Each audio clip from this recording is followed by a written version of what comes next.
A first numerical based on chapter columns and struts, strength of materials. The numerical is calculate the safe working load for a circular steel strut of a 6 meter length. Length is given for a column की जो length है वो given है, metre को millimetre में convert करना है. And having diameter is 80 millimetre. Diameter दिया हुआ है सर्कुलर स्टील स्ट्रट का 80 millimetre which is hinged at both the ends. मतलब जो कॉलम है वो दोनों तरफ क्या है, पिन ज्वाइंट है, हिंज्ड ज्वाइंट लगा हुआ है. फैक्टर ऑफ सेफ्टी हमें 4 गिवन है और modulus of elasticity is also given.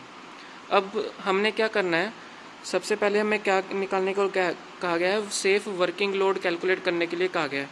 तो सेफ वर्किंग लोड कैलकुलेट करने के लिए सबसे पहले हमें वर्किंग लोड का फॉर्मूला पता होना चाहिए. तो वर्किंग लोड का फॉर्मूला होता है buckling load divided by factor of safety. ठीक है, सेफ वर्किंग लोड का फॉर्मूला क्या होता है, buckling load divided by factor of safety. Factor of safety हमें क्वेश्चन में गिवन है, हमने क्या कैलकुलेट करना है, बकलिंग लोड.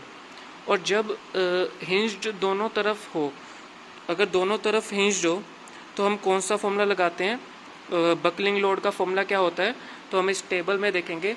अगर दोनों एंड्स हिंज्ड है तो बकलिंग लोड का फॉर्मूला होता है pi square E I by L square. तो हमने बकलिंग लोड का फॉर्मूला लगाना है pi square E I by L square. और इसमें जो इक्विवेलेंट लेंथ है वो किसके इक्वल होती है, एल इक्वल्स टू एल के इक्वल होती है. तो ये हमने टेबल से फाइंड आउट कर लिया कि बकलिंग लोड क्या होता है और इक्विवेलेंट लेंथ क्या होती है.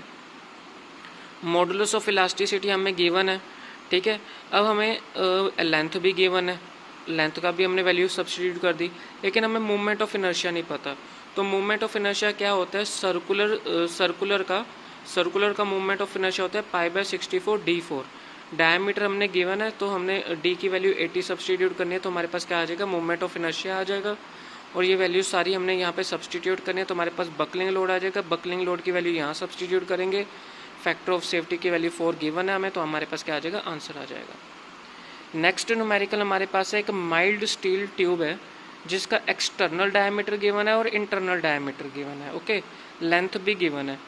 सेफ कंप्रेसिव लोड हमने फाइंड आउट करना है और कंडीशंस ये सारी अप्लाई होंगी जो हमें टाइप्स ऑफ कॉलम्स में दी गई थी. फैक्टर ऑफ सेफ्टी भी गिवन है और मॉडुलस ऑफ इलास्टिसिटी भी गिवन है. अब ये जो कंडीशंस हैं ये हम कैसे फॉलो करेंगे, आपने सबसे पहले ये टेबल देखना है. अगर दोनों एंड्स हिंज्ड है तो कौन सा इक्विवेलेंट लेंथ लगेगा और कौन सा बकलिंग लोड लगेगा. अगर वन एंड फिक्स्ड है और अदर एंड हिंज्ड है तो इक्विवेलेंट लेंथ किसके इक्वल होगा और बकलिंग लोड इसके. तो आपने ये टेबल जो है फॉलो करना है बेसिस ऑन दिस कंडीशंस. उसके बाद हम फाइंड आउट करेंगे सेफ कंप्रेसिव लोड, जैसे हमने वर्किंग लोड फाइंड आउट किया. सबसे पहले हम एक्सटर्नल डायमीटर गिवन है हमने वो लिख लिया, इंटरनल डायमीटर गिवन लिख लिया, लेंथ ऑफ कॉलम भी हमें गिवन है वो भी हमने लिख लिया, मूवमेंट ऑफ इनर्शिया. अब हमें एक्सटर्नल और इंटरनल डायमीटर का मतलब ये है कि ये एक होलो सर्कुलर ट्यूब है. होलो सर्कुलर ट्यूब के लिए मूवमेंट ऑफ इनर्शिया क्या फॉर्मूला लगाएंगे, पाई बाय 64 एक्सटर्नल डायमीटर का 4 माइनस इंटरनल डायमीटर का 4. तो ये फॉर्मूला लगा के हम ये हमने मूवमेंट ऑफ इनर्शिया जो है कैलकुलेट कर लिया. अगर कंडीशंस बोथ हैंड्स हिंज्ड है तो टेबल को आपने देखना है, टेबल को आपने याद करना है और उसमें देखना है कि इक्विवेलेंट लेंथ हम एल इक्वल्स टू एल लेंगे और बकलिंग लोड का फॉर्मूला होता है pi square E I by L square. ये वैल्यूज़ हम यहाँ पे सब्स्टिट्यूट करेंगे और सेफ वर्किंग लोड और सेफ कंप्रेसिव लोड एक ही बात होती है, buckling load divide by factor of safety का फॉर्मूला लगाएंगे. सेम ऐसे ही नेक्स्ट कंडीशन आपने टेबल में देखनी है कि एल क्या दिया हुआ है, एल बाय √2 होता है अगर वन एंड फिक्स्ड हो और अदर एंड हिंज्ड हो. तो उसके बाद हमने बकलिंग लोड का फॉर्मूला देखना है, इस कंडीशन के बेस पे उसका फॉर्मूला होता है 2 pi square E I by L square. तो यहाँ पे हम सारी वैल्यू सब्स्टिट्यूट करेंगे और सेफ वर्किंग लोड का फॉर्मूला होता है buckling load divide by factor of safety. Buckling load आपने इस कंडीशन के बेस पे कैलकुलेट कर लिया है और फैक्टर ऑफ सेफ्टी 3 होती है. When the both ends are fixed, अगर दोनों एंड्स फिक्स्ड हैं तो इक्विवेलेंट लेंथ का फॉर्मूला होता है L/2 और बकलिंग लोड का फॉर्मूला होता है 4 pi square E I by L square. तो ये वैल्यूज़ आपने सब्स्टिट्यूट करनी है. सेफ वर्किंग लोड क्या होता है, buckling load divide by factor of safety. Buckling load आपने कैलकुलेट कर लिया है, फैक्टर ऑफ सेफ्टी जो है क्वेश्चन में गिवन है उसका आंसर आ जाएगा. अगर वन एंड फिक्स्ड है और अंदर एंड फ्री है तो इक्विवेलेंट लेंथ किसके इक्वल होती है, 2L के इक्वल होती है. और जो बकलिंग लोड होता है वो क्या होता है, पाई स्क्वायर ई आई बाय 4L स्क्वायर. तो मूवमेंट ऑफ इनर्शिया आप कैलकुलेट कर चुके हो, मॉडुलस ऑफ इलास्टिक गिवन है, एल आपने चेक कर लिया कि लेंथ भी आपको गिवन है. तो ये वैल्यू आपने जो है बकलिंग लोड के फॉर्मूला में सब्सटीट्यूट करनी है जो टेबल में गिवन है। उसके बाद सेफ वर्किंग लोड का फॉर्मूला क्या होता है, buckling load divide by factor of safety. तो आपके पास क्या आ जाएगा, ये आंसर आ जाएगा। नेक्स्ट न्यूमेरिकल हमारे पास है एक माइल्ड स्टील होलो ट्यूब है, इसका भी एक्सटर्नल डायमीटर गिवन है, लेंथ गिवन है, सेफ वर्किंग लोड अब गिवन दे दिया इन्होंने। कैलकुलेट द नेसेसरी थिकनेस, अब आपने थिकनेस कैलकुलेट करनी है ट्यूब की ताकि फेलियर को प्रिवेंट किया जा सके बकलिंग की वजह से।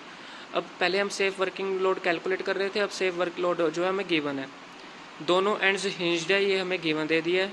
फैक्टर ऑफ सेफ्टी 3 है, मॉडुलस ऑफ इलास्टिसिटी गिवन है। Safe load, factor of safety, modulus elasticity सब गिवन है। सेफ लोड का फॉर्मूला क्या होता है, buckling load divide by factor of safety. Buckling load हमने कैलकुलेट करना है, सेफ लोड और फैक्टर ऑफ सेफ्टी गिवन है, इसको मल्टीप्लाई करेंगे तो हमारे पास 9000 न्यूटन आ जाएगा। इंटरनल डायमीटर ऑफ डी क्या होता है, स्मॉल डी होता है। होलो के इंटरनल डायमीटर डी हमें दिया नहीं हुआ है, एक्सटर्नल दिया हुआ है, तो उसके बेसिस पे हम थिकनेस जो है हमें फाइंड आउट हो जाएगी। तो मोमेंट ऑफ इनर्शिया होलो के लिए क्या होता है, π/64, एक्सटर्नल डायमीटर का 4 माइनस स्मॉल डी का 4। तो ये हमने कैपिटल डी की वैल्यू जो एक्सटर्नल डायमीटर गिवन है उसकी वैल्यू सब्सटीट्यूट कर ली। बोथ एंड्स हिंज्ड है तो बकलिंग लोड का फॉर्मूला हमने ले लिया π² EI/L²। इक्विवेलेंट लेंथ उस टेबल के बेस्ड पे क्या दिया होता है, L=L के इक्वल होता है, तो जो कैपिटल L है उसको स्मॉल l हम सब्सटीट्यूट कर देंगे। E की वैल्यू हमें पता है और I क्या होता है π/64 44 माइनस D4। फर्स्ट और सेकंड इक्वेशन, फर्स्ट इक्वेशन हमारे पास ये है बकलिंग लोड इक्वल्स टू एक ये बकलिंग लोड हमने कैलकुलेट किया, इन दोनों को हम इक्वल कर देंगे तो हमारे पास क्या आ जाएगा, स्मॉल डी की वैल्यू आ जाएगी। स्मॉल डी की वैल्यू हमने कैलकुलेट कर ली है और थिकनेस ऑफ ट्यूब होता क्या है, capital D external diameter minus small internal diameter divide by 2। तो ये वैल्यूज हम सब्सटीट्यूट करेंगे तो हमारे पास क्या आ जाएगा, थिकनेस आ जाएगा। Determine the ratio of buckling strength, अब हमने बकलिंग लोड ही निकालना है, उसकी रेशियो निकालनी है होलो की, मतलब होलो की बकलिंग लोड क्या होती है और सॉलिड की बकलिंग लोड क्या होती है। सॉलिड सर्कुलर कॉलम की, मतलब होलो के लिए हम फॉर्मूला क्या लेंगे, π/64 capital D4 minus small d4, और सॉलिड के लिए लेंगे π/64 D4। तो इन दोनों की मतलब हमने रेशियो निकालनी है। बोथ कॉलम्स जो हैं वो सेम मटेरियल के, सेम लेंथ के हैं और सेम एंड कंडीशंस हैं। इंटरनल डायमीटर जो है वो दिया हुआ है होलो कॉलम का, वो हाफ है एक्सटर्नल डायमीटर का। जो इंटरनल डायमीटर होलो का है वो क्या है, हाफ ऑफ एक्सटर्नल डायमीटर, ये हमें गिवन है। कॉलम्स जो हैं दोनों बोथ कॉलम्स टू बी जो है हिंज्ड हैं, तो हिंज्ड के केस में क्या होता है, जो इक्विवेलेंट लेंथ है वो L=L होती है। External diameter of the column D हो गया, इंटरनल स्मॉल d हो गया। ये गिवन है कि जो स्मॉल d है वो क्या है, हाफ ऑफ कैपिटल D है, तो हाफ क्या होगा 0.5D। Cross sectional area of hollow का क्या होगा, एरिया क्या होता है π/4 D² माइनस स्मॉल d², ठीक है। π/4 D capital D² external diameter का स्क्वायर, एरिया निकालना है अपने, तो D क्या होता है 0.5D, इसकी वैल्यू सब्सटीट्यूट कर दी, सोल्व करके हमारे पास ये आ गया। मूवमेंट ऑफ इनर्शिया कैसे कैलकुलेट करते हैं, होलो के लिए π/64 capital D4 minus small d4। तो स्मॉल d की वैल्यू हमने सब्सटीट्यूट कर दी जो हमें गिवन है, उसके बाद हमारे पास मूवमेंट ऑफ इनर्शिया आ गया। बकलिंग लोड क्या होता है, बोथ हैंड्स हिंज्ड के केस में π² EIH/L², ये होलो के लिए निकालना हमने।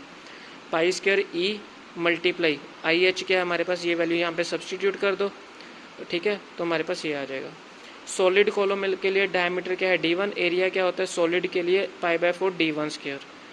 But it is given that, कहता कि दोनों का क्रॉस सेक्शनल क्या है, सेम है, ये हमें क्वेश्चन में गिवन है। तो जो होलो का एरिया और जो सॉलिड का एरिया उन दोनों को इक्वल कर देंगे तो हमारे पास क्या आ जाएगा, D1 की वैल्यू आ जाएगी।